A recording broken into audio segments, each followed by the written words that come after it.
Okay, now we're back at the desktop. You can always hit cancel here, but it doesn't actually get the networking working correctly, so I'll just hit OK. And mouse doesn't want to cooperate. Alright, time to install some stuff. Here's WinZip, because Windows 95 does not have the built-in decompression. Yeah, I read the agreement. No, I don't care. I'm not buying the new version anyway, because it's terrible. I don't like icons on the desktop or in the start menu, but meh.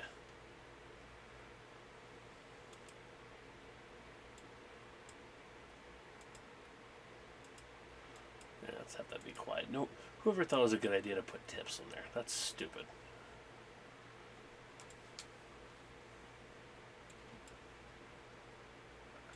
Here we go. Tweak UI. This was useful all the way up to Windows XP for turning on and off certain features that are hidden. For now, let's just throw it on a folder on the desktop.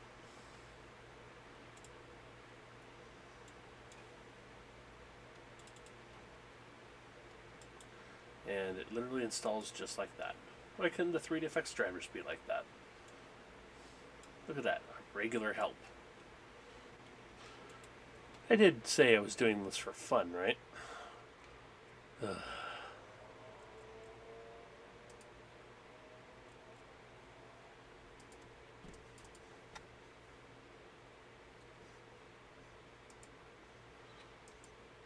Yeah, right. Figure. Here we go. Install the USB supplement. May as well make the USB partially work, even though it's generally only mice, keyboard, and some flash drives will work. Nathan's Toasty Technology page has a driver that'll work with most flash drives. And it works under Windows 95, but it's going to chug and chug and chug. Hopefully your flash drive isn't formatted as anything other than FAT32. And this will not work on Windows 95. Here we go with ScanDisk for some arbitrary reason. The disk will spin on OSR2 releases and newer. Earlier releases just had a stationary icon. Kind of a gee whiz thing, but whatever.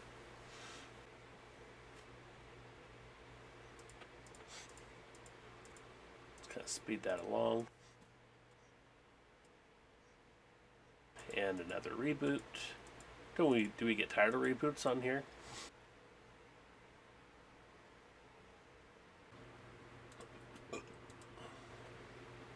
Haha. I don't even know where the CD-ROM is.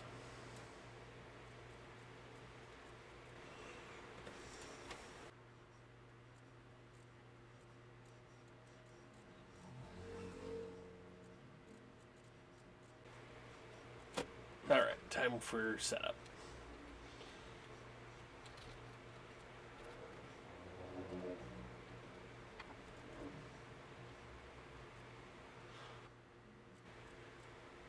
Here you go. Have fun with that.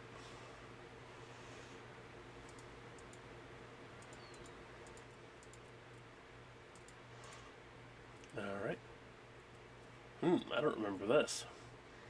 But sure, we'll roll with it.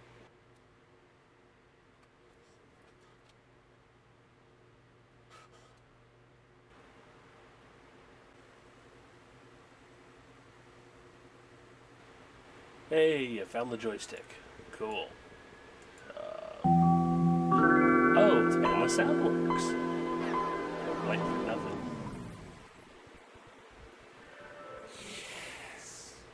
I suppose it's better than THX, right? Oh, and it's gonna reboot. Blah, blah, blah, blah, blah, blah. Okay, we're back up after another reboot.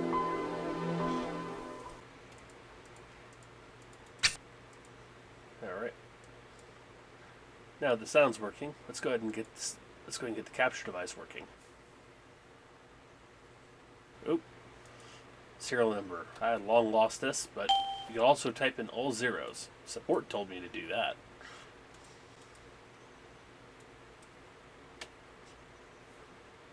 Funny story. This is actually the version 3 of the installed disk.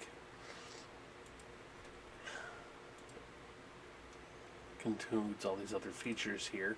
They actually shipped me out a version 4 and a version 5 when I called them. And speed up the install.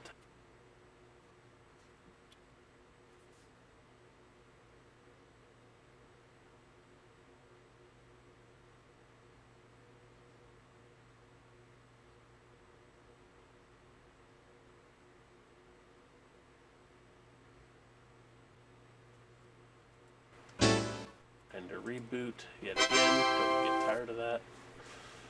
The stupid Windows login. And now it's gonna find the sound. Now it's going to find the Studio PC TV capture card.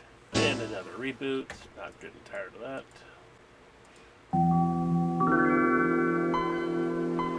Okay. This is gonna get old real quick. Okay, we got the little assistant. Let's get this Explorer window out of the way. Here's the make or break point. Usually this is when, if this setup fails here, we're going to have problems. Okay, so far so good.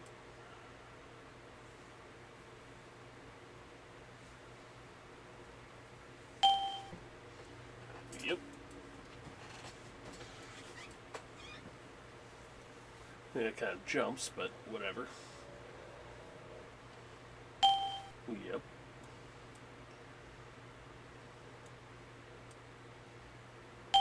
Yep.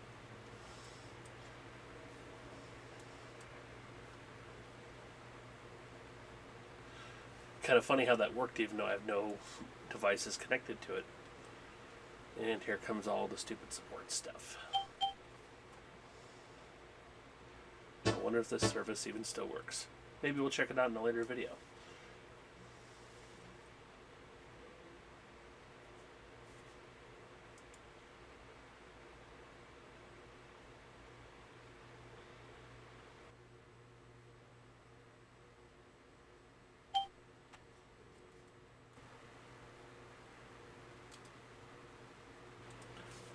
RealProducer. Back in the old days, if you wanted to get the video into a small thing that you can download over a modem, you did it through this program here. And then just hope that whatever web service you upload it to can actually support the streaming of this. Otherwise, you end up downloading the whole thing. This was probably one of the reasons why our early website for the Dragon Ball Z clan did not work out. Because we couldn't find enough. We would burn up all the space we had just making music videos using this, and then we get shut down like a week later. Yeah. Okay, that shouldn't really matter. Just upgrade it, but whatever. Whatever. I'm gonna back out. I don't care.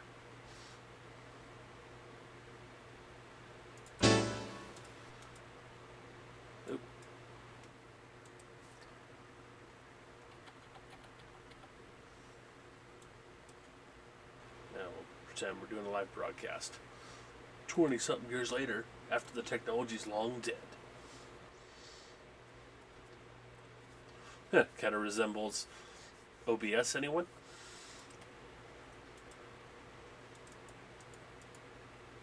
Alright, let's get that out of the way.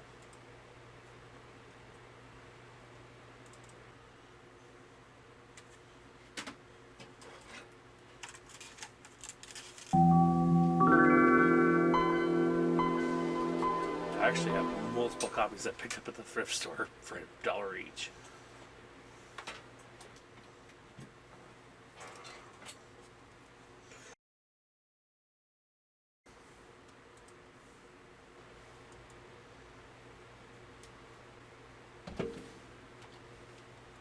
Oh, ew, what the hell? I did install that, didn't I? Alright. Oop, no peeking at the CD key.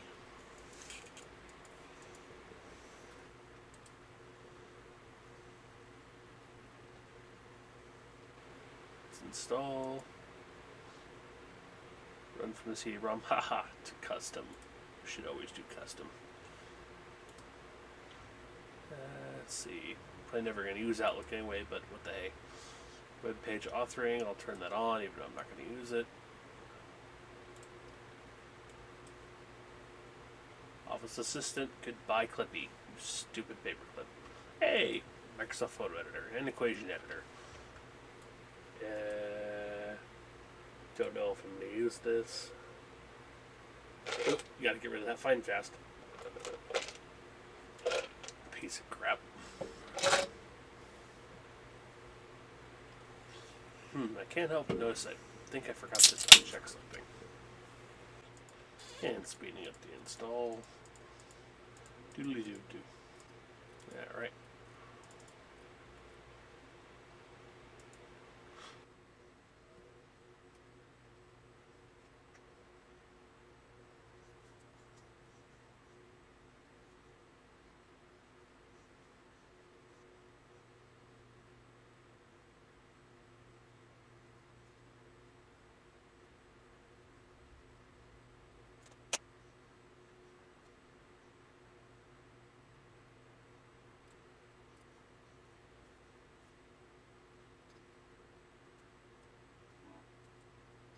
Now to install PhotoImpact. This is one of my favorite photo editing tools. This is actually the very first version that I got. Think of it as like it's a poor man's Photoshop. We'll get rid of that but keep everything else. Probably never use the button applet.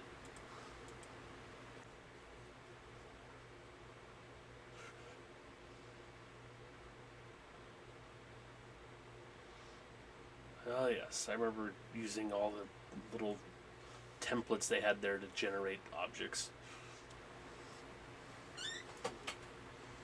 Probably one of the reasons I hang on to this program. I actually have 2 later releases of this, which you'll see in upcoming videos. Alright, now time to install PhotoExplorer. Used to use this before the Windows shell had this feature. This is great for managing a lot of photos at once.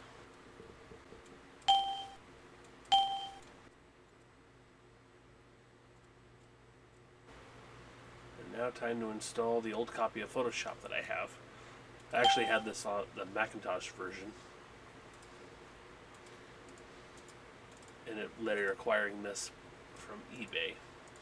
Yeah, let's go ahead and fix this path here.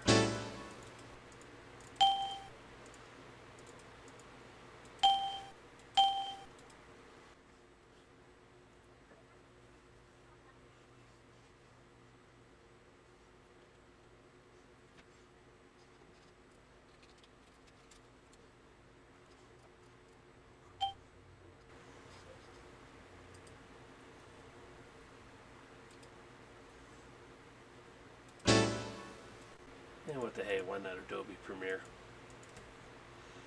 Do the same thing there.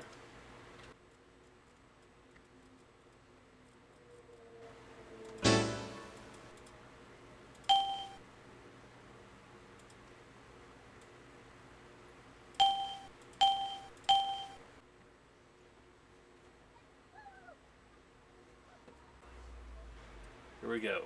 Old school QuickTime 2.1. Yuck.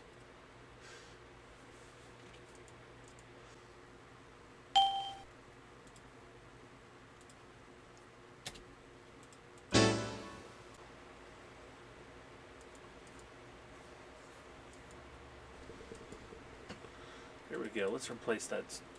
Let's go replace that file. That stupid startup screen. Oh right, we don't have hidden files. Hidden files are hidden.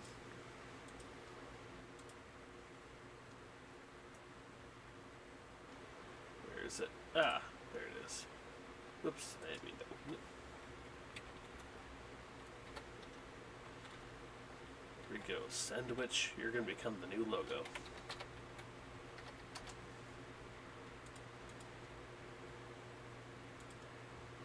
Let's go ahead and just turn that back off.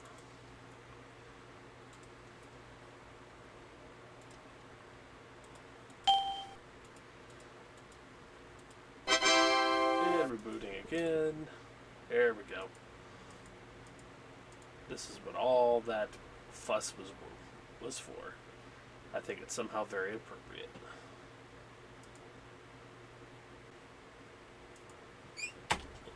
Okay, that's getting annoying.